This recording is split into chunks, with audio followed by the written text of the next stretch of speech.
एक शिकारी के पास कई शिकारी कुत्ते थे। उसने सबको अच्छी ट्रेनिंग दी थी। सब गजब के फुर्तीले और शिकार पकड़ने में माहिर थे। शिकारी के पास एक बूढ़ा शिकारी कुत्ता भी था। किसी जमाने में वह बड़ा तेज तर्रार और फुर्तीला था। शिकारी के लिए उसने कई शिकार पकड़े थे, लेकिन उम्र की मार से अब वह कमजोर हो चला था।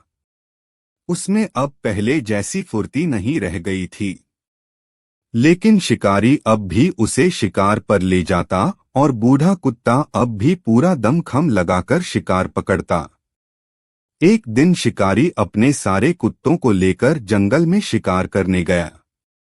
वहां एक हिरण के पीछे सारे कुत्ते लग गए।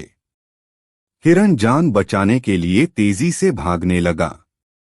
कुछ देर में सारे कुत्ते पिछड़ गए और हिरण के पीछे भागना बंद कर दिया।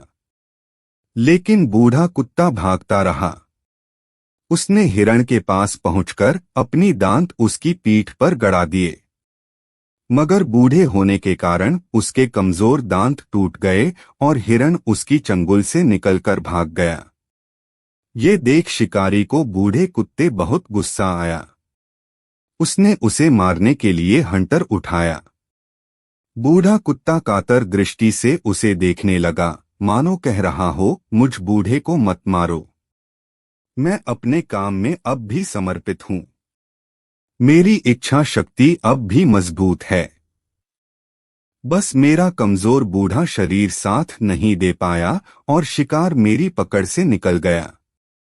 मेरे जवानी के दिनों को याद करो। उस वक्त क्या था मैं, और अपने बुढ़ापे को याद करो। शिकार का हाथ रुक गया। उसका हंटर एक ओर गिर गया। उसने बूढ़े कुत्ते की पीठ थपथपाई और सिर पर हाथ फेरकर कहा, कोई बात नहीं मेरे प्यारे। सीख: उम्रदराज और बुजुर्ग व्यक्तियों से व्यवहार करते समय उनकी जवानी के दिनों को याद करें जो आपने उनके साथ गुजारे, और अपने बुढ़ापे को याद कर लें।